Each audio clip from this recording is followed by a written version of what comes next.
I am Cynthia Caboo. I am a neuropsychologist and I'm a professor of neurology in the CCLCM of Case Western Reserve University. And part of this comes out of a chief of staff grant that I received to increase diversity in upper academic faculty ranks with respect to both women and underrepresented minorities. And Deneen's been outstanding in terms of really in parallel pushing these kinds of efforts. And then Nicole Deming as well is part of our team. And Deneen Lancaster is the manager for faculty affairs of the CCLCM.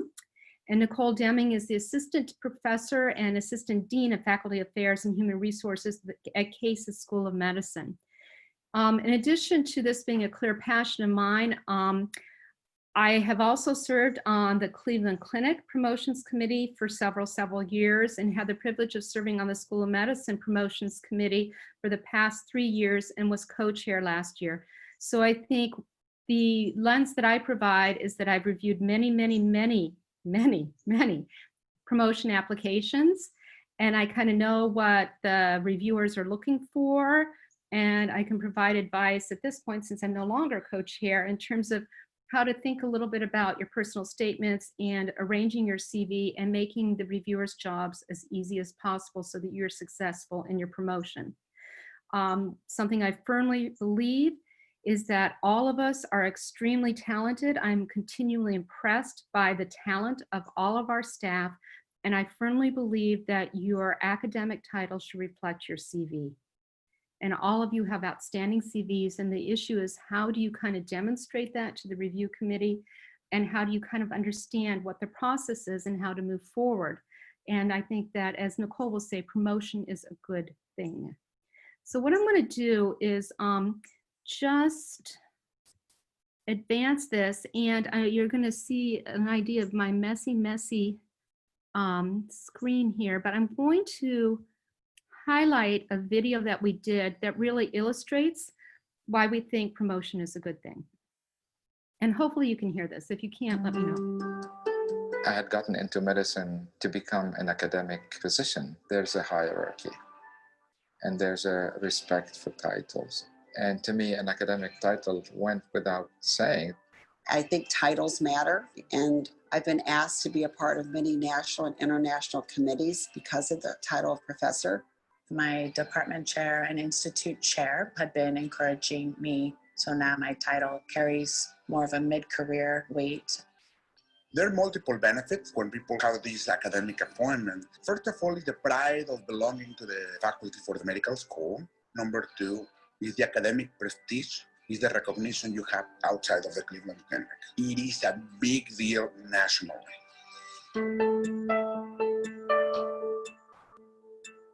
The title has brought me many opportunities for research. When you need national grants and you have an academic appointment versus not having the academic appointment, that's the difference between getting the grant or not getting the grant. When companies come to Cleveland Clinic to look for enrollment of patients in clinical trials, often they want the title when they're looking at, well, what doctors will be principal investigator. So I think it does help with that.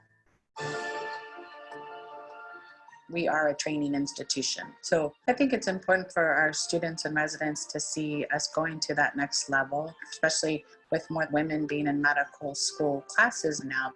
There are very few people of color that have a professor title. People of diverse backgrounds can be professor too. There's no doubt that students and trainees will have a different type of respect for you if you have an academic title. They know that you've earned it. It's very important to move to the next level because this reflects the contribution you are doing to medicine. I think it gives credence to all of the work in terms of being able to get to that level, to get the recognition for it is important. To me, it was a natural continuation of my journey. The academic title is definitely part of who we are. Getting this title of professor really is not that difficult. There is work that's involved, but most of us are going to work anyhow. So go for it.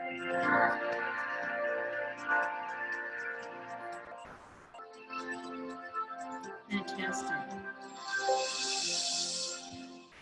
Okay, So that was one of the videos that we did just to illustrate the importance of what we think of in terms of an academic title. In addition, with your academic title through CASE, what you can get is you do get access to a number of CASE benefits. This includes a CASE ID card, CASE email address, network access, use of the CASE gym, discounts at the bookstore, and possible electronic access to the CASE libraries, depending on your work location. The other thing that I know is really important and a real benefit for me is that I get the CASE faculty discount for a lot of statistical packages, which is substantial. You know, I could pay $10,000 for a stats package, or I could pay $200. That's huge. There are two types of faculty appointments, and I want to make sure that people are aware of this because it does get a little bit confusing. There are faculty who are in the regular track, and these are primarily faculty who are going to be located at main campus, okay, and have significant involvement in academic medicine pursuits, broadly defined, okay? You have to be greater than or equal to half full-time employee, okay? There's the clinical track, which is equally important, but a little bit different. Those are individuals generally not on main campus and may have relatively limited academic medicine activities and or less than half-time. All appointments are non-tenure. So why am I making this point? Because within the regular track, you have access to things at CASE. You can vote on certain committees. You can serve on certain committees. You can run for faculty council. We've got the chair of faculty council here, Jennifer McBride. You can be in the CASE Senate. I'm a senator from the Cleveland Clinic.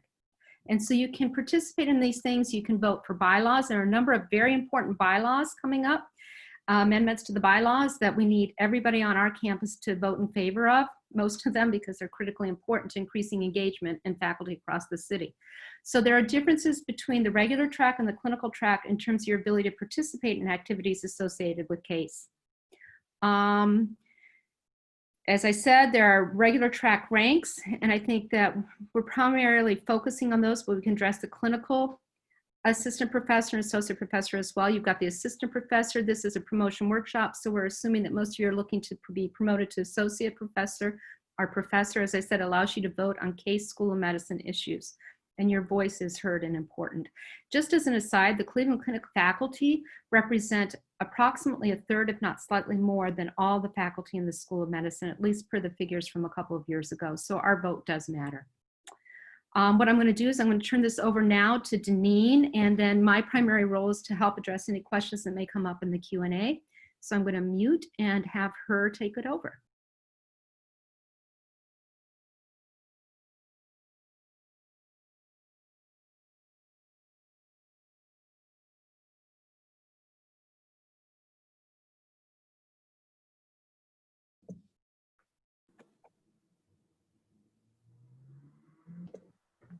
Deneen, you're on mute.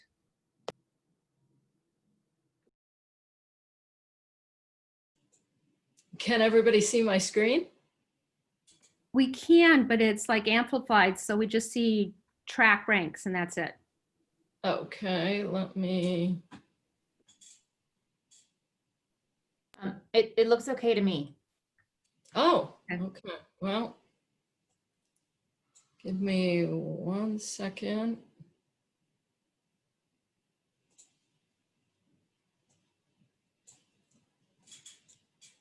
All right, Dr. Kaboo, can you just pull yours back up and I'll read those?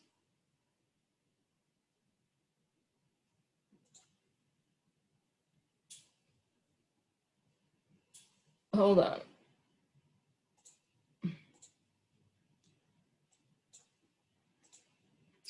All right, it's not working. Dr. Kaboo, Yeah. can you share? Thank you. Yeah. And I did practice before this, but that did not help. Well, anyhow, I can just start talking. So we have the different ranks. And so your application, thank you, Dr. Kaboo, packet materials. So she was talking about the two different tracks. So we have the clinical track and we have the regular track. At CASE, they call them part-time and full-time. So we're mostly talking tonight about the regular track, and that's going to include professor, associate professor, assistant professor, and instructor. But what we're going to focus on is associate professor and professor.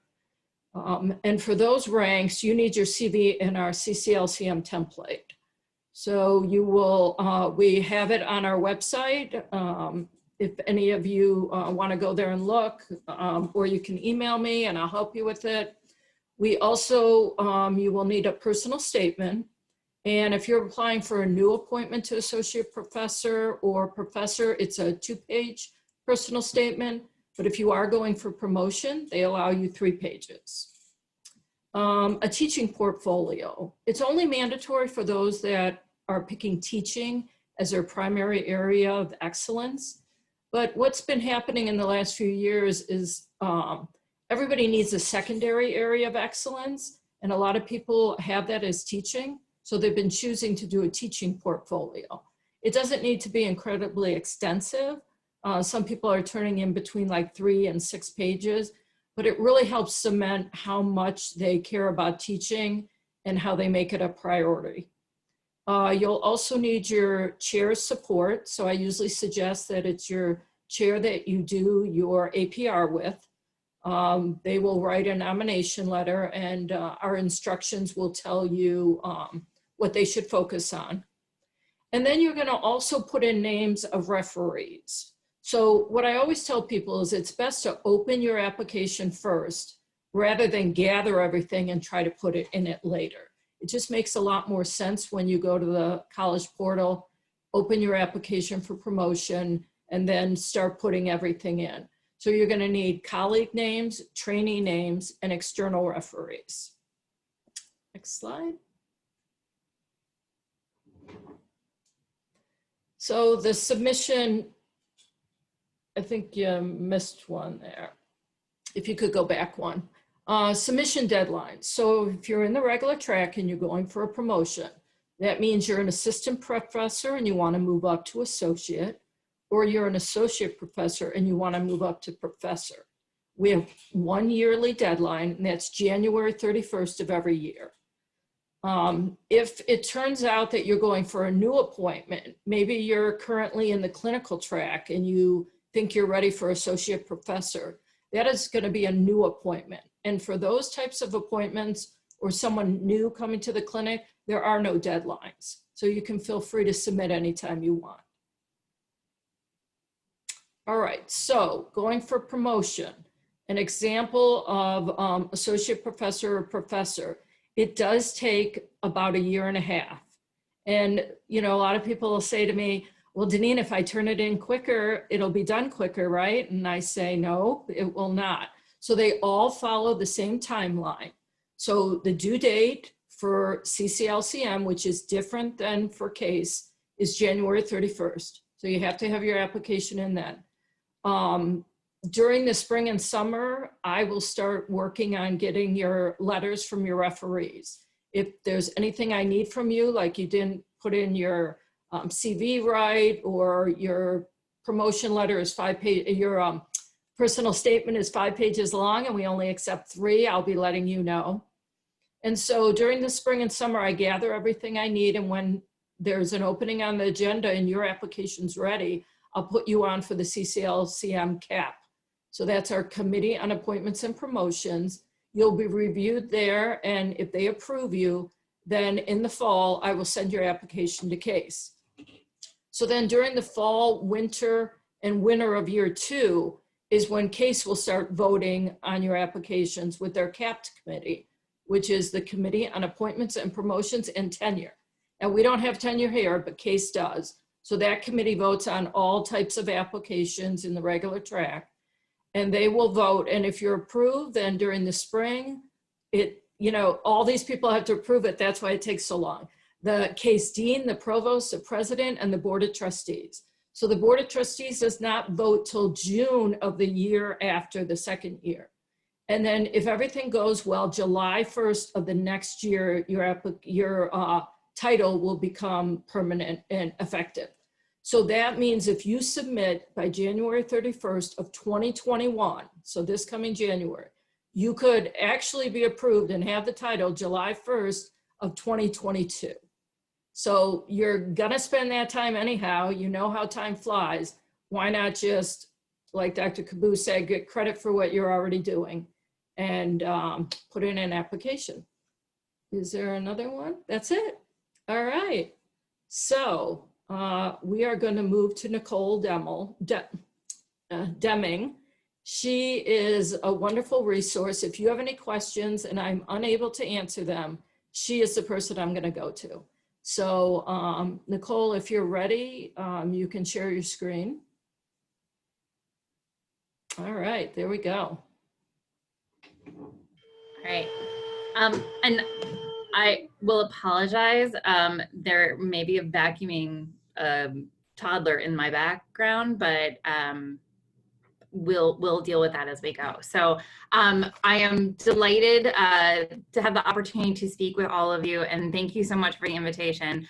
You are extremely fortunate to have Dineen and Dr. Kaboo and Dr. McBride advocating for you and making sure that your packets are submitted in the proper order so that they really can be on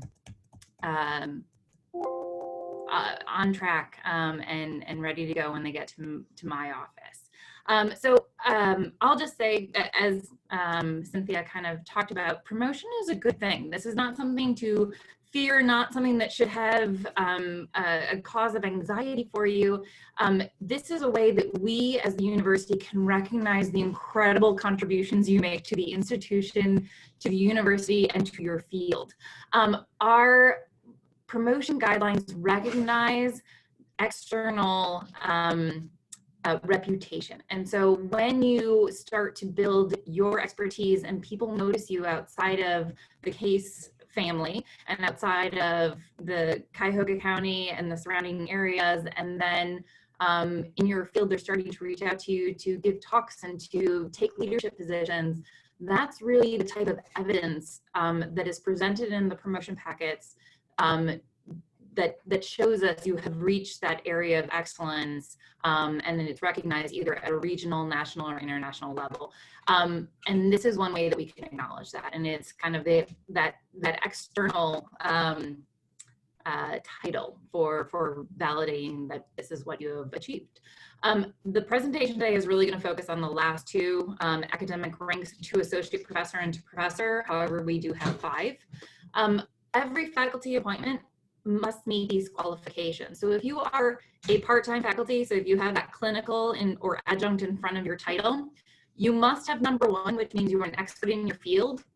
And then you are responsible for doing 1 out of 2, 3, or 4. So number 2 is teaching, 3 is research, and 4 is willingness to assume a fair share of university administrative tasks and service tasks. What is different about non-tenure track is we expect you to be an expert in your field and then do 2 out of the 3 of the following things. So teaching, research, service, pick 2. And so it can be either combination or any combination, but there is one primary area and then you must have contributions to another. For all candidates, we look at your research, your teaching, and your service, and we define professional service both as administrative and clinical. I'm gonna stop 1 second and I'll be right.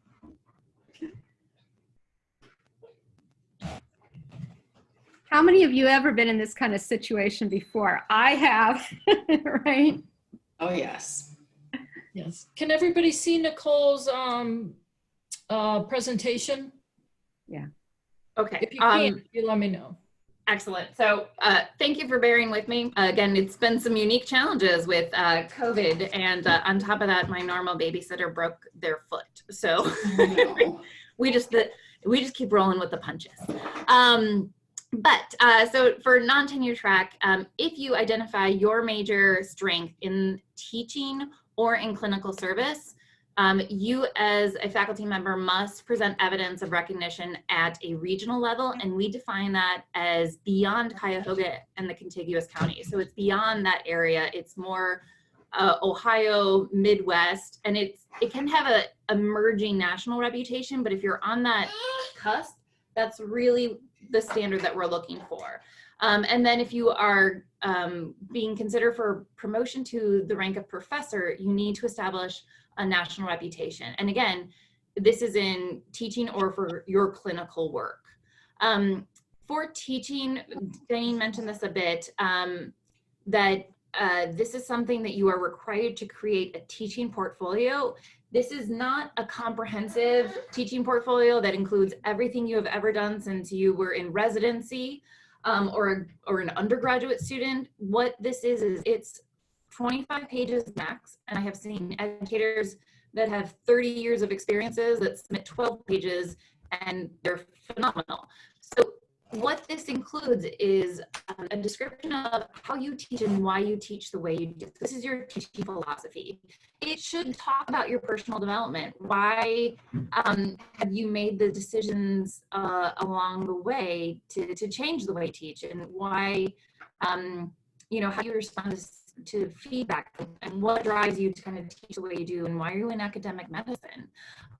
This is something that can be extremely helpful when evaluators are looking at your teaching portfolio.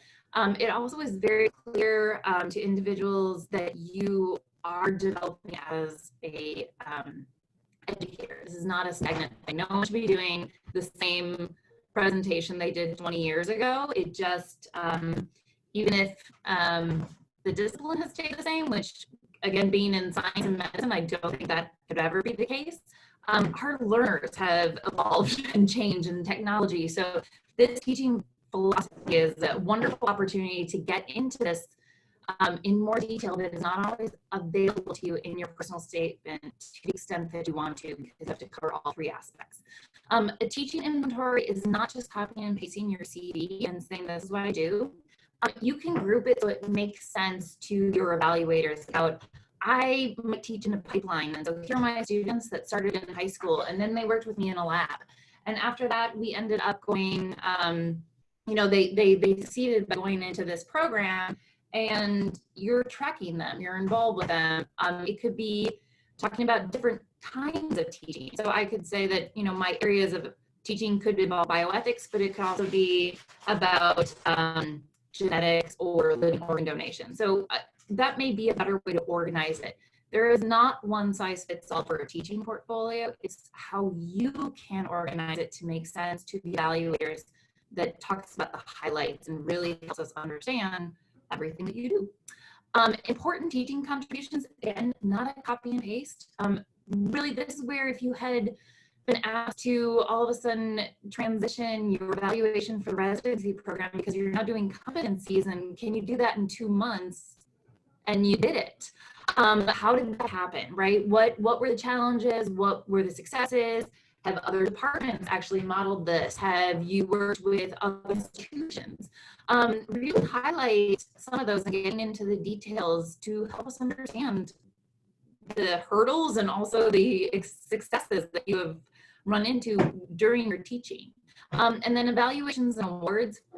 One of the hardest things to remind candidates and chairs and evaluators at the hospital and department level is you are very close to the field, and if there is an award that is incredible and you're very excited about it, everyone may know what it means in your discipline. But as you get further away from your chair, the hospital, and you get into the School of Medicine PPT or the provost level where there's a university committee, you need to explain all of these things. So do not assume anything in your application, right? Write this for an individual, write it for me. So I'm a lawyer and I have a history in bioethics.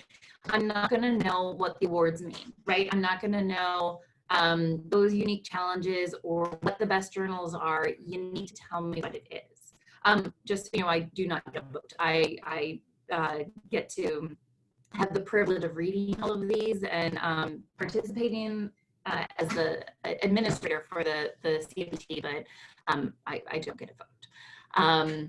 All right, so clinical excellence. Sometimes individuals struggle with this, but there are a lot of things that you can submit as evidence of your recognition. So part of this is the professional societies, but transitioning from being a member to being in a leadership position, that other colleagues are looking towards you to step up because they trust you, they know your work, and you're dependable, and you have skills and knowledge to share.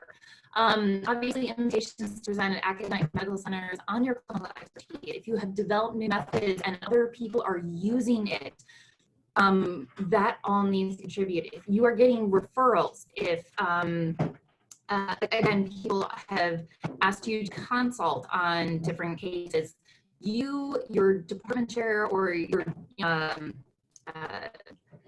supervisor can actually work to kind of highlight these things so that, again, an outsider can understand why people are coming to you, how you establish your reputation outside the institution.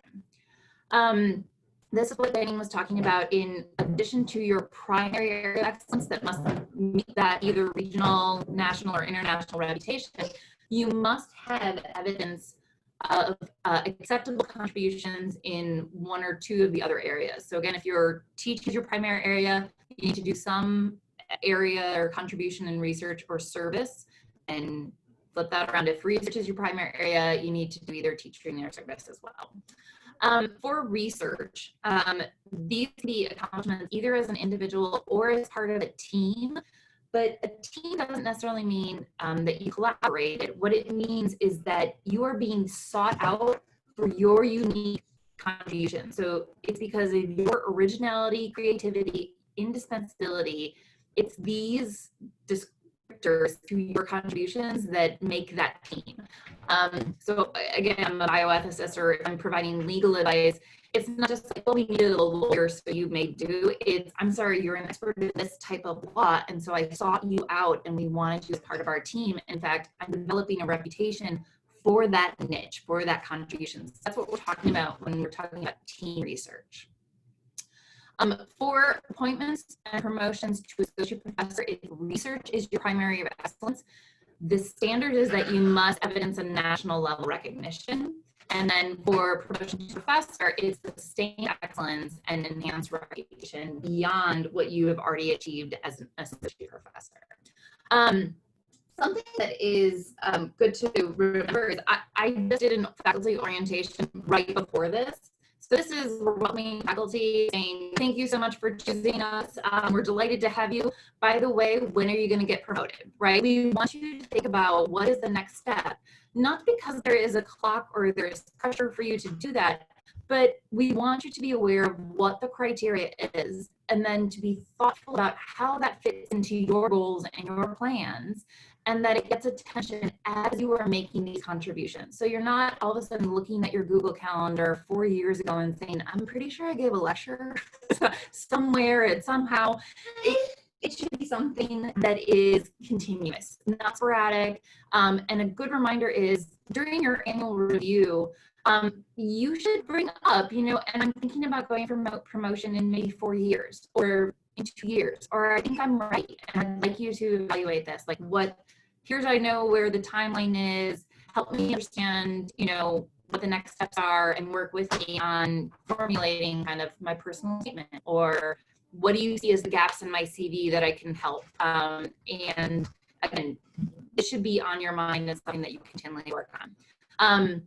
The clinic and Western Reserve University have a template, and Diane is the person that will help you find this where it is. This is where it is on our website. But this is like any application. You don't want a reviewer to be lost or to search for things. If they're having trouble finding it, you're gonna kind of annoy them.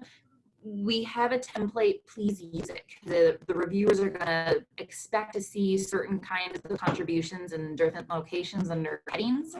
And please organize it as suggested, so that, again, this kind of helps show you what looking at and what is most traditional is not an exhaustive list. So if there are things that you're like, I'm pretty sure I need to put this on my CV, I'm just not sure where, make a heading less discuss if you are uncertain. But you know, use the titles that are appropriate and fill those in. This is, again, something that I talked about in orientation, is find mentors. It's actually an expectation for faculty at all ranks, professors, assistant professors, instructors, that you actually have a mentoring committee, right? There are things that we as lifelong learners always want to develop and always want to continue on in our development, and mentors are a wonderful way to do this. Network with your colleagues, find them that maybe it's a project, maybe you need to have a little help because you have to get, you know, on an editorial board, or there are, you know, your first is reviewing for journals. And so maybe you don't have an introduction, and so you need to work with colleagues who are doing this, who can help you get into that. Mentors can be sponsors.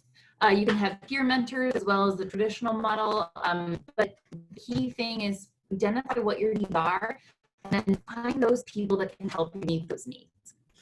Again, I talked about your annual evaluation as being something that, again, can help you, and I would just challenge everyone, and this is not unique to academia, but during your evaluation, part of the agenda should be set by you. All right, so you know what the criteria are, but goals and, you know, your vision and what you want to achieve should definitely be part of the discussion, because you need to be involved. Get to know your colleagues at other institutions, at professional organizations. Again, present papers, review for journals. Make sure that these are activities that you enjoy, and that if you count them, you're counting them as much as possible. So if you, again, are doing a new project, make sure you write it up, right? And get that published. And if someone asks you to present something, fantastic. See if you can present it somewhere else. See if it's something that you can work with a colleague at a different institution who is dealing with the same issues you are, and then have it be representative of multiple institutions. Again, you're doing incredible work. We want you to be recognized for it. So it's just taking those extra steps and understanding, for promotion purposes, what the university and what the school is looking at, and then making sure that those meet what you're already doing and that you're getting credit for the really good work that you're doing. Again, document your teaching. One of the weakest parts of almost every candidate's file is their record of teaching. We can sometimes get wonderful nomination letters, and chairs can talk about the incredible teaching you do, and yet we may not find that within your portfolio or your CV. And if it's not necessarily your primary area of excellence, I think candidates do themselves a disservice by not demonstrating and providing the evidence of everything that they want. So keep in contact with your learners. Find colleagues that have worked with you at this institution, at a previous institution, or one of your organizations that can talk about your work as an educator and your effectiveness, because that's what we're looking at. I would also say that the university expects to see teaching evaluations, and it's very difficult when it's missing. It's something that they're not used to. We understand that if you are primarily a researcher in a lab, there may not be some formal education with formal evaluations. That doesn't mean you can't create them. But maybe that if that is the case, you need to be very, very attentive to identifying who your learners are and your trainees, so that they are willing to write letters for you and participate in that.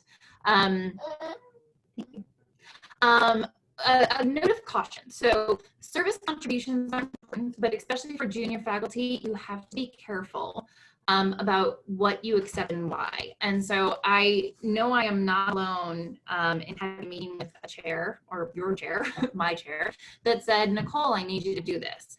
And it wasn't a, oh no, thank you, I don't really feel like it. It was, okay, I'll do this. And looking back, what I should have said, in addition to why thank you for this opportunity, is, okay, how does this fit with other assignments that I already have? So here are the other things you've asked me to do. where does it fit on the priority? So what is most important to you? These are the things that I'm most interested in. Is there another faculty member who I should maybe bring on board that may be able to take something over, or I could groom to take something over? The service can be extremely rewarding.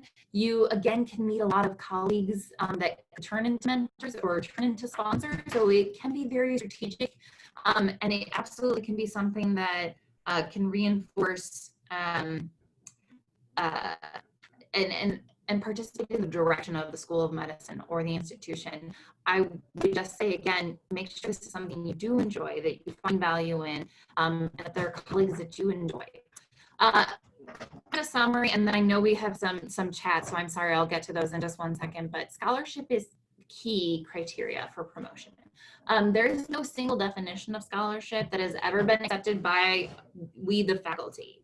But the key concepts included evidence-based research, teaching, that it's peer-reviewed, hypothesis-driven research, and this is whether it's concerning biomedical sciences or education.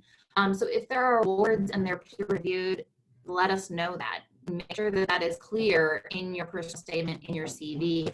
If there is, again, a journal article or a book chapter that needs to be highlighted for its impact or the honor that you got asked to do this, again, do not assume that we already know that. Make sure you identify that, this was a competitive process and you were singled out.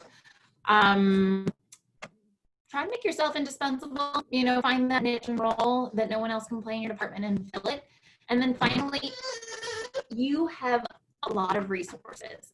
We are here to assist you. We want to see you succeed. The School of Medicine CAT wants to vote in favor of your promotion, but ultimately this is your responsibility. So you get to decide how much time to devote to this and how it fits in with your other priorities and plans. It is not your division chief or your chair, and so take control, decide when you want to do this, and let us know how we can help you achieve it. So I'm gonna stop sharing now, and while you're transitioning, Nicole, maybe I can follow up on a couple of things. Yeah. One, there was a request, and definitely a PDF of the slides can be sent out to everybody who attended. And in fact, maybe, Janine, we can post them on the CCLCM faculty webpage, do you think, or not? We'll figure it out, but we can send it out. The other thing I just really want to emphasize, Nicole's last point, or one of her points, everybody wants you to succeed, both at the CAP level and at the promotions and tenure committee level.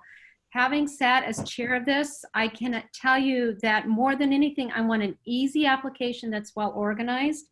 A couple of key points just to remember that we do this and we don't get time to do this. I don't want to tell you, it's maybe a sad commentary on my social life, right? Nicole knows how many Friday nights I was sitting reading these applications, towards the end with a glass of wine, but still that glass of wine only helped, okay? So I think, it takes anywhere from 2 to 6 hours to review an application and write your summary. So we really go through this, don't we, Alexander? And I think anything you can do to make a compelling argument, to make it really simple and straightforward as to why we should do this, common things that help a lot. Please don't use acronyms, right? I don't know what the acronyms mean. You have to assume that whoever is reviewing your application and your personal statement, most of those individuals are going to be smart people, but they may not be in your field, okay? So don't use acronyms. If you're talking about your research, describe it in a way that you would for like an NIH summary, okay? Where this is what I'm going to do, where you've got smart people, but it's like the lay summary or a public summary. Organize things very clearly and make your argument, because we really want this to go smoothly for everybody. So I just wanted to make that pitch, that it's really helpful, and we really want everybody to move through the committee very easily.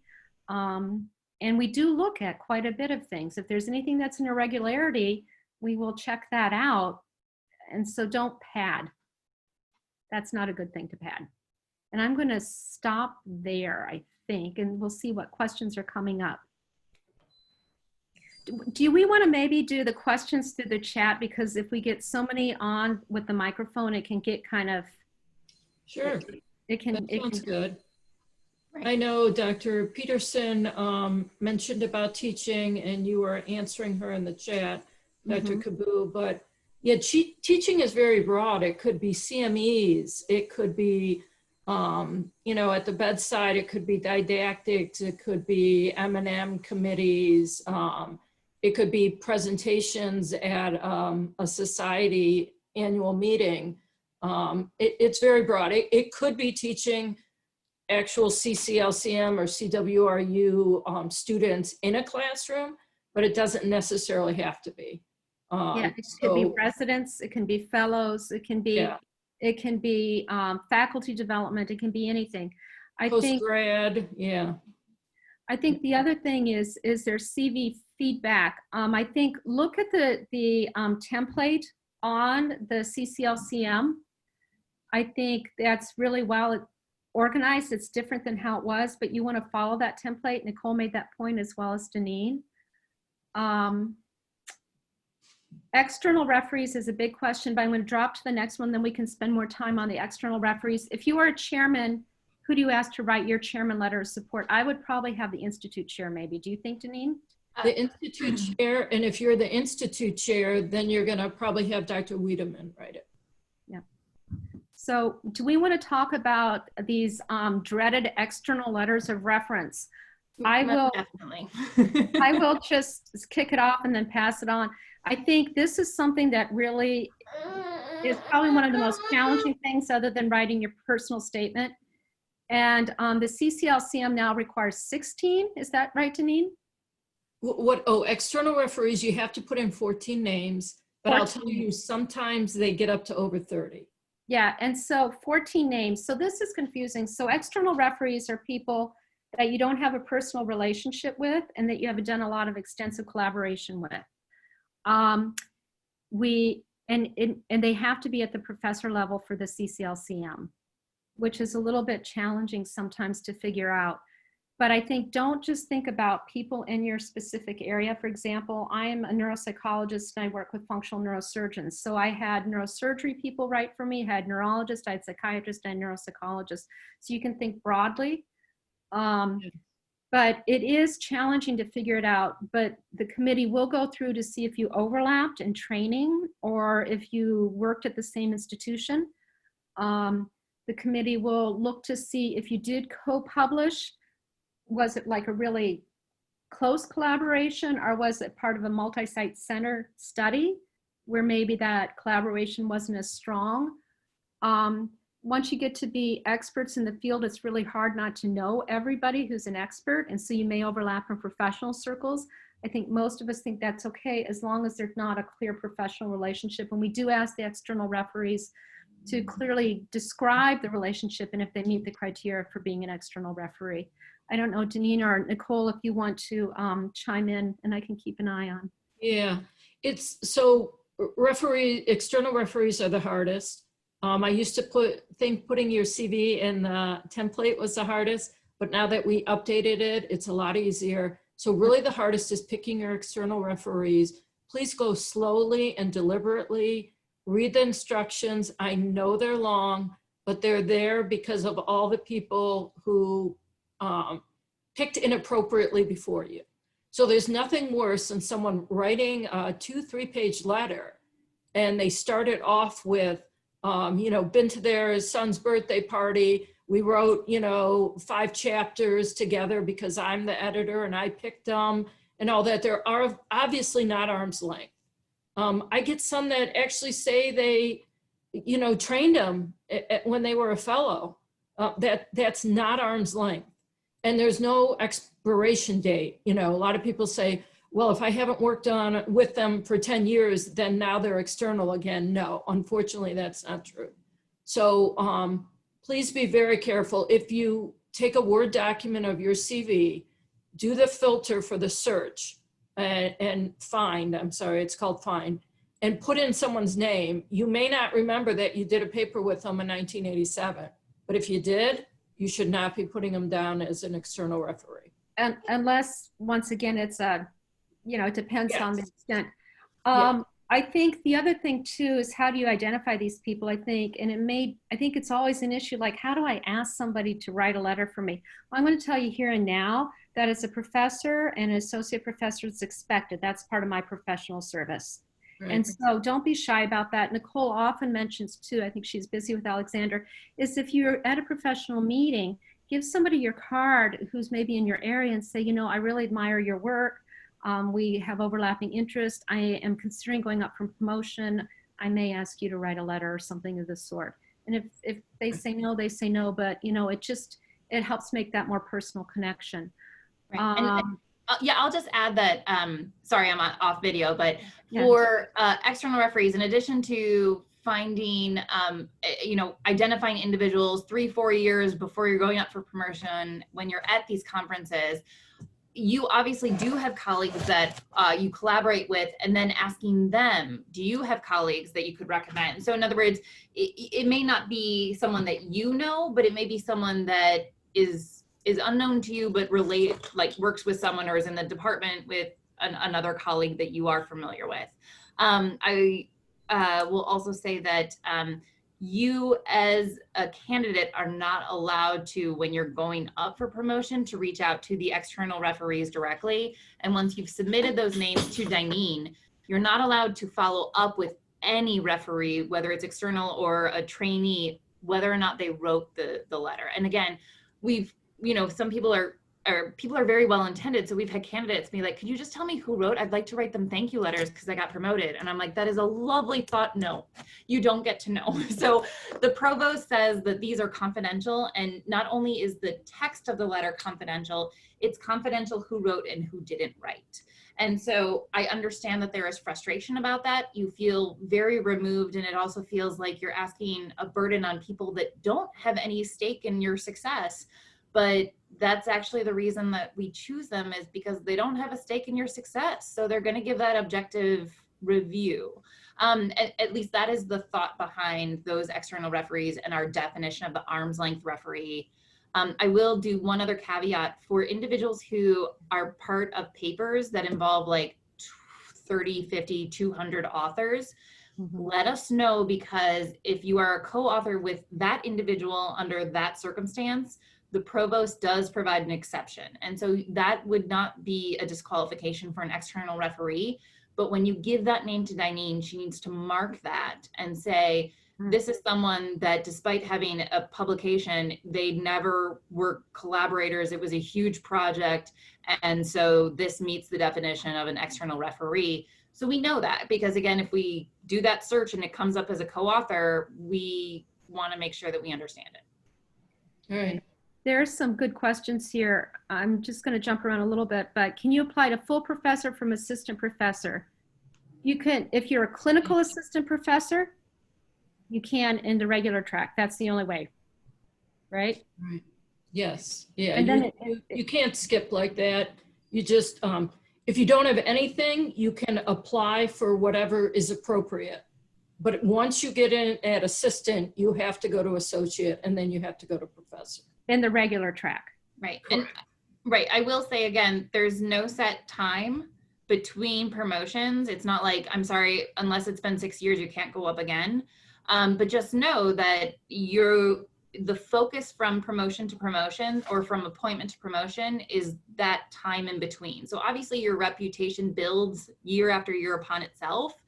But if all of a sudden you're going up for professor and it's only been 2 years since you were appointed or promoted to associate professor, there better be a lot of evidence in there to show that, again, your reputation has skyrocketed, right?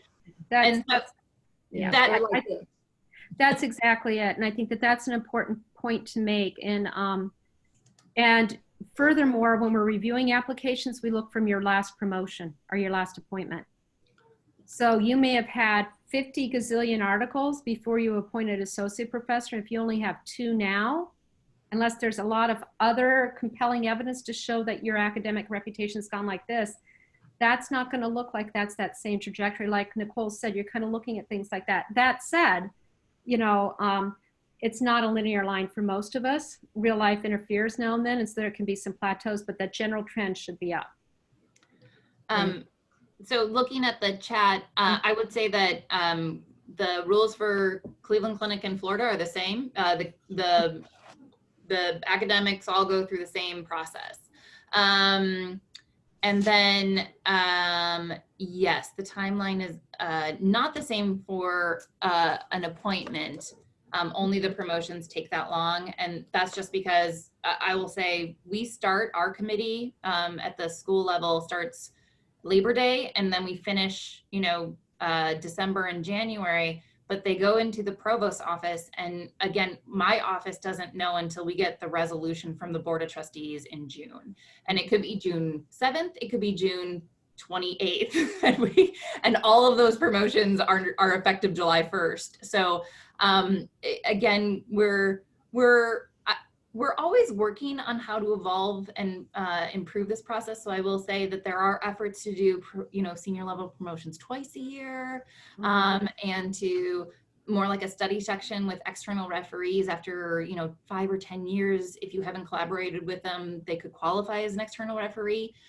Unfortunately, we're not there yet. So these are the rules that we have to kind of live with right now, but please know that we know that there are things we can do to improve it, and we are advocating for that. But again, as Cynthia said, this is why it's important to serve on university committees, because that's where the decisions have to be made. This is not a School of Medicine decision only. A couple things. Put in all the teaching. Yeah, I would put in you're teaching like 15 times a month. I would think of ways to condense that. I would say, clinical teaching, if you're doing seminars, I might list those. If it's the same lecture for medical students, I would think of condensing it, but I think I would document your teaching. Your CV should document your entire academic career. Right. What I like to suggest is if you're giving the exact same lecture, if it's between 4 and 5 times a year, you say that. Approximately 4 to 5 times a year from 2016 to present. And you break them down like that. You don't have to list each time you did it each year. That would just be a little too much. There are more questions, I guess, a little bit. Just I'm looking at the time regarding the letters. The external referees, they may know you through your reputation or through your professional service. They should be outside of your current work setting and any other work setting. You should not have overlapped in any work setting in which you worked. Does that make sense? Right? You should never have worked with this individual, never trained with them, never been best friends with them, God forbid, never been married to them or dated them or anything like that. Okay. And so they can write, because what they are going to receive is your personal statement, which we haven't discussed very much yet, but this is where you show off in a nice professional way what you've done, right? It's your moment to kind of not just show off. I don't mean show off, but that's a cavalier way of just expressing what you've done. This is why I have a clinic. My clinic population, I draw from 6 states surrounding Ohio, right? And I have like 2,000 people that I take care of on an annual basis or whatever it may be. I've trained 100 gazillion residents, all of whom have gone on to have very competitive postdocs or whatever it may be. But you want to detail kind of what your academic career has been and how you have been so successful with this.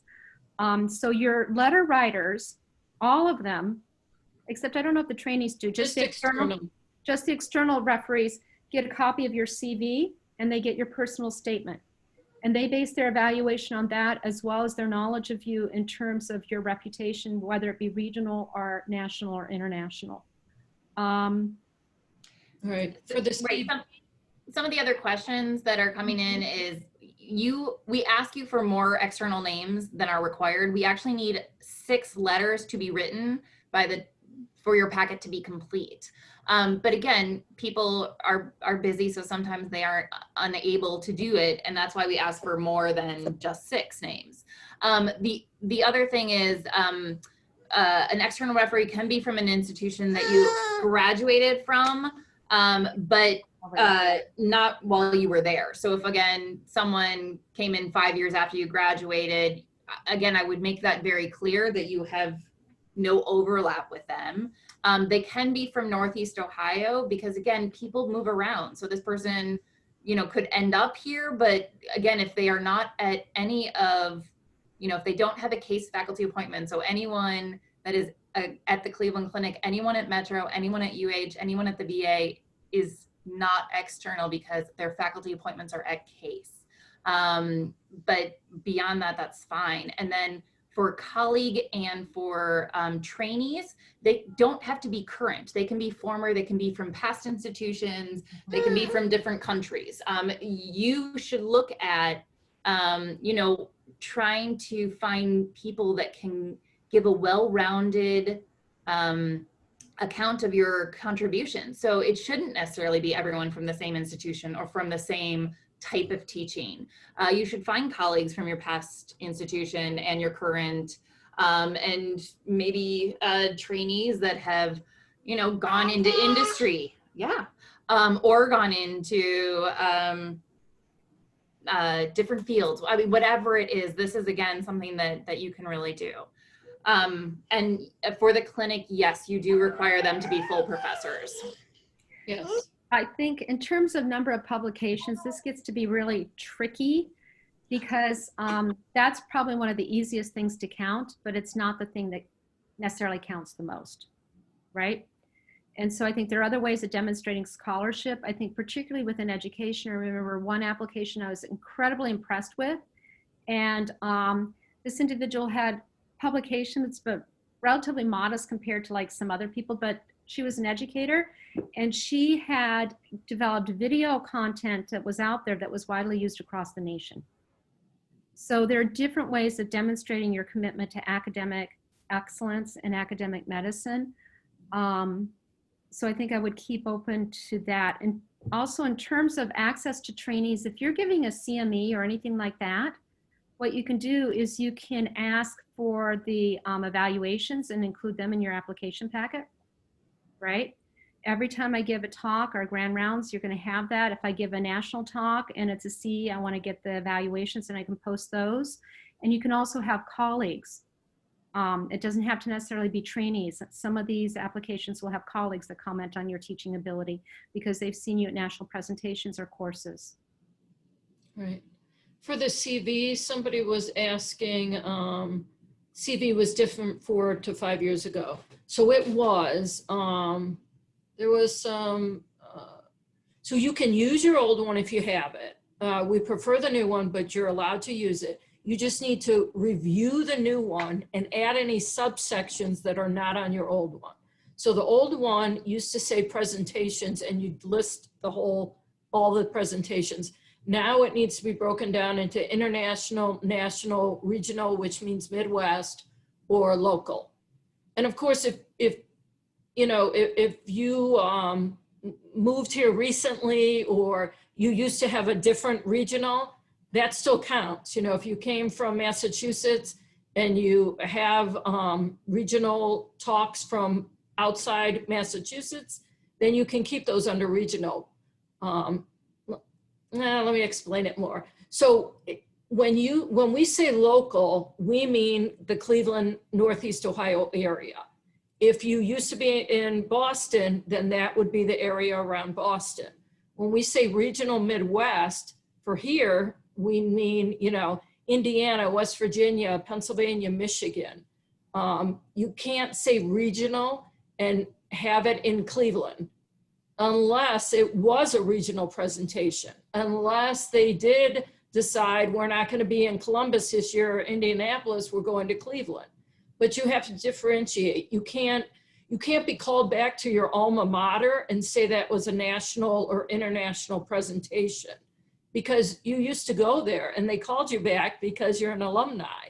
So that really is local because that was your old local area. So if you have questions on that, let me know. But, you know, I've had people say, well, I graduated in Australia and I went back there, so I have all this national. Well, you went back to your alma mater.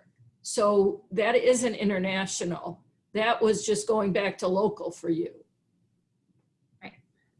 caveat, unless it was peer reviewed and again, an international conference and you just got to stay with a roommate that you Well, knew. yes. So yes. like, again, but it's, the key is like, how did you get selected? Was this because you are known by the person that was putting on this and you're doing them a favor? Or was it peer reviewed and competitive and they wanted you because of the quality of your work? Right. Yeah.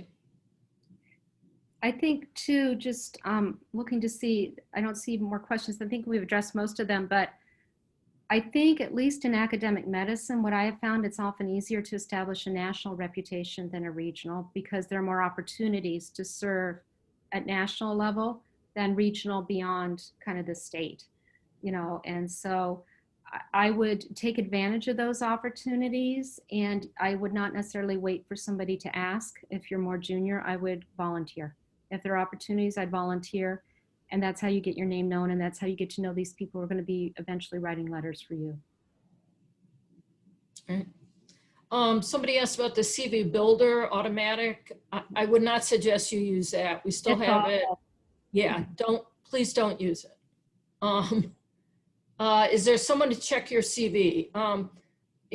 When you submit your CV, we will review it, but ahead of time, it's nice to have even your personal statement, have somebody in your department look at it, make sure everything, you know, makes sense, then have somebody outside your department look at it and make sure a layperson can understand it.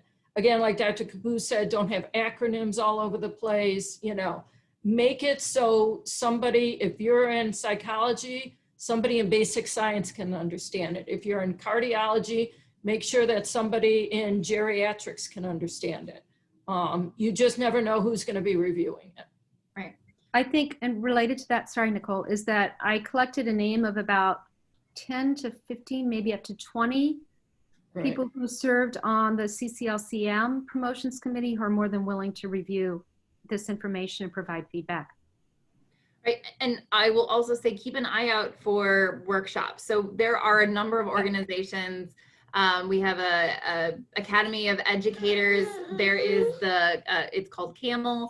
I know that there are educational opportunities. We do workshops for teaching portfolios and for a variety of things. So all are welcome to those. And that is a wonderful opportunity to, even if you can't attend, to say, you know, I'm sorry, that doesn't work with my schedule, but here's my teaching portfolio. Would you mind giving me some feedback? Or here's my CV, my personal statement. Would you mind giving me some feedback? I'm sorry, I'm gonna head out now, but thank you for the opportunity, and I am available if there are questions. Please don't hesitate to reach out. So I want to emphasize Nicole is amazing. Thanks, Nicole. Bye, Alexander. Great job. Oh, now we're waiting. Bye. Let's see, what else did we have? She went over Florida. It is the exact same.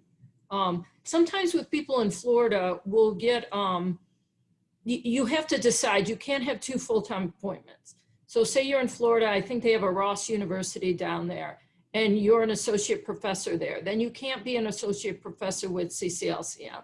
You would have to be in the clinical or adjunct track. If you decide that it's more important to have the CCLCM appointment, then the Ross University would have to drop down to a clinical or adjunct. So I hope that makes sense. You can't have 2 full-time appointments. So you have to decide where you want them. So we'll sometimes get amazing applications from somebody from Florida, and the CAP committee will say to me, why aren't they applying for professor? Why are they applying for clinical professor? Well, that's the case then, because they don't want to drop their appointment at their local university. So it's up to you on that. So we've got a question about the personal statement. Right. So the personal statement, what you want to do is you want to convey, as I said, kind of, what do you do? And if your primary area of excellence, which I think for most of us is going to be clinical, including clinical research, you want to demonstrate that first and foremost, you're a clinician. This is your expertise. You know, you've won awards for your clinical work. You're widely recognized by dint of the fact that you have visiting professorships or whatever it may be. Okay. You want to describe what your clinical specialty is and how you contribute that way. Then you want to kind of hit some of the other areas such as education, professional service, and research, not necessarily in that order. If you engage in research and this is, I think, also something that's important because I think it applies probably to a number of us. And I know for myself, I'm the primary investigator on some research, but I'm also a team scientist. And so you want to emphasize your role in both of those things as well. So that if you have, for example, I've been involved in neurosurgery teams, and I'm very instrumental in figuring out what are the cognitive neurobehavioral risk factors, how do we assess that, and how do we look at what happens after the neurosurgery, how do we identify patients at particular risk. So I'm not going to be first author on some of those publications, but in other lines of research, I am going to be the primary investigator. So I think that discriminating that and illustrating too that you are essential to this role in terms of moving forward is very important in terms of team science. And I think a number of us are engaged in that kind of research. Interdisciplinary science. So I think that this is interesting. I mean, Jared, I don't know if you can elaborate a little bit more, where the goal is not to make an impact with a specific field, to make an impact on a problem that intersects multiple specialties. It's funny you say that because my research is really neuroethics, which I publish in humanities journals, in neurosurgery and neurology journals, right? And so why don't you elaborate a little bit more on your question, please? Yeah, so, you know, I'll just give you a couple examples. So my one grant project is focused on social determinants of health and cardiovascular disease and understanding neighborhood factors. So it brings in like sociology and cardiology and immunology, all these things. The other project is focused on lung transplant, dynamic modeling and lung transplant. So we have like multiple, you know, ethics and health policy research and obviously pulmonology. And we're really just focused on problems and you know, like I don't have a prominent role in pulmonology. I'm not a pulmonologist, but our teams are making impacts on those problems that affect those fields. Well, I think that's like society roles in pulmonology. You know, I'm a member of some multidisciplinary societies like medical decision making, things like that. But in general, you know, the concern is that a lot of these targets are sort of more difficult when you're doing things that span multiple subspecialties.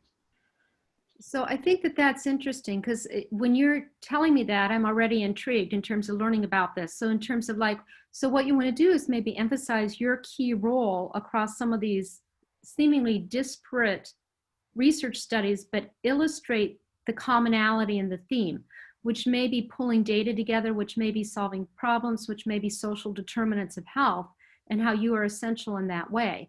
And so I think that that's where that personal statement is also important in terms of helping us understand what is kind of the narrative, what is the theme, what is the driving purpose of your role in academic medicine, and how are you making the world a better place by the research you do. And so that's where that personal statement can be very, very powerful, whether it be with your clinical work, with your research, with your education or teaching. Does that help a little bit? Yeah, it does. And I can certainly talk to these things. Yeah, it's just one thing that always sort of like bothers me, or not bothers, but you know, it's a concern. It's an ongoing concern. It's like, well, you know, we have these subspecialties in my field of statistics, and you know, it's just not the path I chose. I chose to, you know. No, and I think that that's what makes it interesting. And I think that, you know, you're going to have people who recognize that, but I think as more of that team scientist, you're going to want to emphasize your indispensable role with these projects. And, but we see a fair number of applications that come up through the CAPT that are very similar. We can see it sometimes in radiology, a lot of times in bioethics and stats, and people are well aware of that. And a lot of people come through the quantitative health sciences department at CASE, and the CAP committee is well aware of their importance and role. Okay, thank you. Yeah. Sometimes you can annotate on your CV as well, like putting how prestigious an award is, or maybe putting how you were a key player in this paper or this funding. And then again, on your personal statement, it's a great place to put anything that on your CV maybe doesn't look as impactful. Like maybe you're a chair of quality for your institute, and that looks nice. but maybe in your personal statement, you're putting that you were up against a few other people, you came up with a brand new project, it's gone institute-wide, and you were chosen to be the chair of the quality committee because of all that. Yeah. So now it really shows the impact of what you did to get that, instead of just a line on your CV. So it's good to, you know, bring things to light on your personal statement that maybe don't stand out on your CV. And in fact, just to follow up quickly, and then I know that Carrie has a question too, is that sometimes what we'll ask on the CAPT, if it's not really clear how you're a team scientist, we'll ask you, as Deneen said, to annotate under some of those publications, those peer review publications you've listed. My role was essential here, particularly if you're stuck kind of in the middle as a middle author, because I was the one that, you know, determined these analyses, that did these, you know, late class analyses or whatever it may be, to sort this out. And without that, we could not have done this study. Okay. I have a question that was sent to me. Does the external referee have to be a full professor? Yes, they do. Yeah, so no matter what, they have to be a full professor. They can be an NIH senior investigator, but please double check. Please, please, please don't assume they're a professor because they're chair. Don't assume they're professor because of some title they have. You have to make sure that they are. The committee wants other professors who are involved in academia to look and see if you fulfill what our requirements are. So maybe you know somebody in private practice and you're like, I'm going to put them down. Make sure they have a faculty appointment, because even if they're really high up, they're known across the country, but they don't have a faculty appointment, then they're not going to be an external referee that we can accept.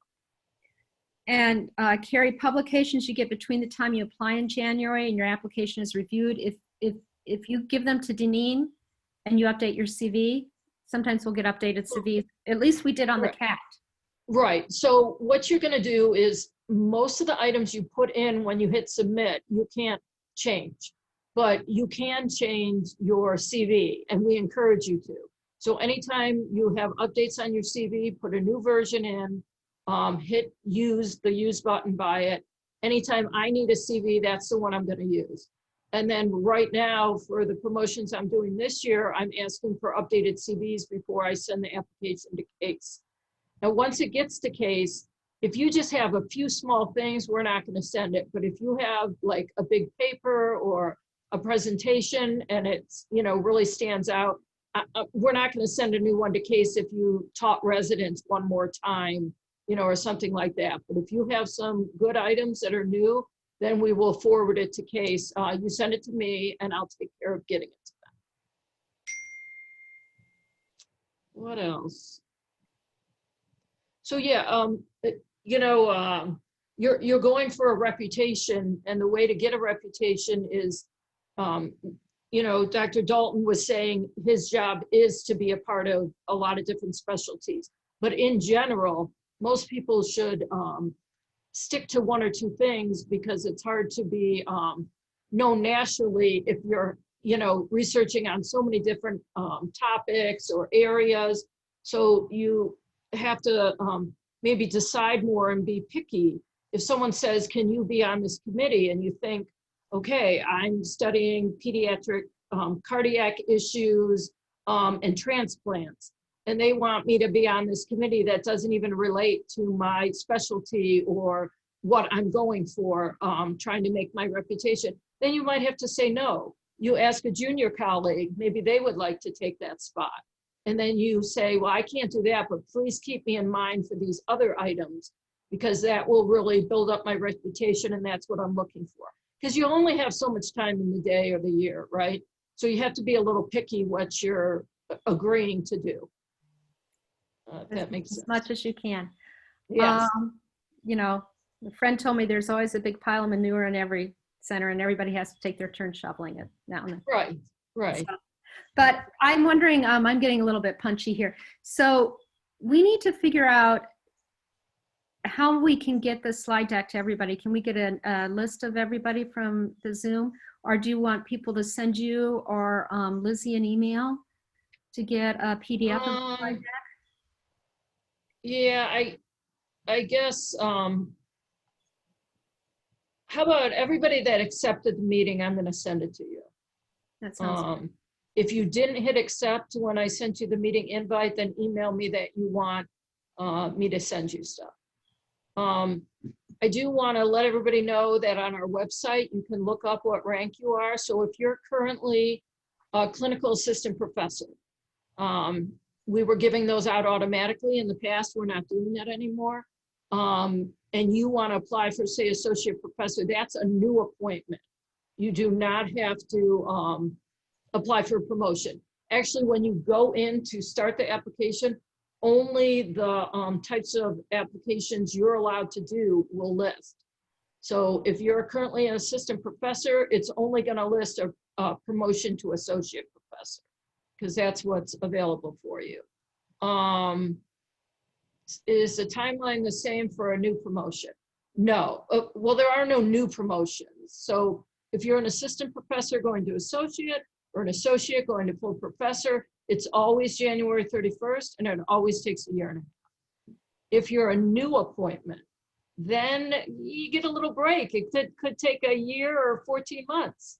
So you may save a month or two, but there are no deadlines for those. So hopefully that answered your question. Does anybody else have any more questions, or we missed something? Please let us know. Our feedback, and feel free to reach out to any of us. I mean, we're very much committed to helping everybody succeed with this process. Yes, absolutely. All right. Deadline for application promotion, January 31st. Right. And that's for a regular track promotion from assistant professor to associate professor, or associate professor to professor. So it has to be, one of those two, and the deadline is January 31st. And you actually cannot submit until after December 31st. There is a stop sign on the application currently. A lot of times the provost at Case will ask for changes in the application, and I don't find out till late November, early December. So you actually cannot submit right now, but feel free to open your application, start putting things in. It's getting later in the year. I tell people, if you open an application in, say, May, don't upload your chair nomination letter yet. The application process is so long, we really don't want a nomination letter that's dated May, which is almost going to be a year old when the committee looks at it. So it's better to have the nomination letter written in November or December. October is fine too. January is fine. What else? I don't think if there's anything else that comes up usually. Just read the requirements. If you go to our website, there's requirements for promotion. Associate professor and professor are exactly the same, other than the reputation. So there is no difference between applying for those. It's just, your reputation needs to be higher if you go for professor. But please read, I typed out all those requirements because I want you all to read them, please. And it'll help answer a lot of questions, and help your application be the best it can be. Exactly. What do we got here? Oh, you're so welcome. Mm-hmm. Oh, yay. Oh, everybody's so nice. All right. I work with the best people in the world. Any other questions, anybody? Okay. Thanks, Dr. Probst. Yeah, so if you need anything, you go through me. You don't contact Case directly. They would ask you to contact me. They will actually forward your email to me and say, Deneen will help you. And if I can't find out an answer, I will ask Nicole. And we just want you all to be successful, and just get credit for what you're already doing. Get your academic title to match your staff title. Everywhere else is different. A lot of people tell me, I'm staying at the Cleveland Clinic the rest of my career. It doesn't seem to matter if I have a faculty appointment here. Well, you never know what's going to happen. You never know when someone's going to invite you to have a job somewhere else, and they're going to go, how come you don't have a faculty appointment? And you never know when you'll want to go up for a grant. And they don't want to give $1 million grants to people that are clinical assistant professors or have no faculty appointment.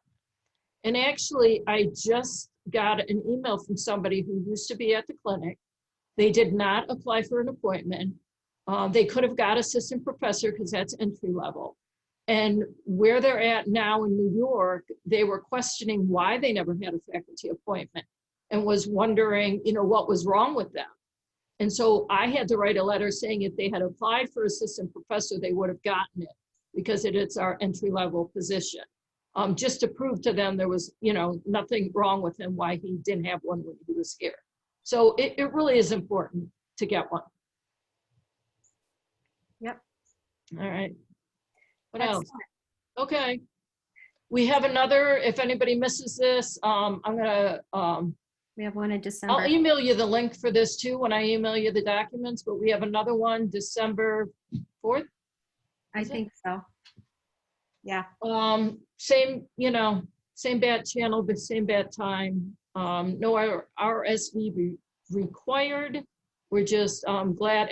And because promotions are almost like new appointments, the only differences are you need evaluations and to fill out this one form. This workshop is also good for someone just applying for a new appointment for associate professor or professor. So if you know somebody like that, encourage them to come to the December performance. All right, great. All righty, on that note, I think we better end. Okay. Good luck, everybody. Thank you for your time and questions. Bye-bye.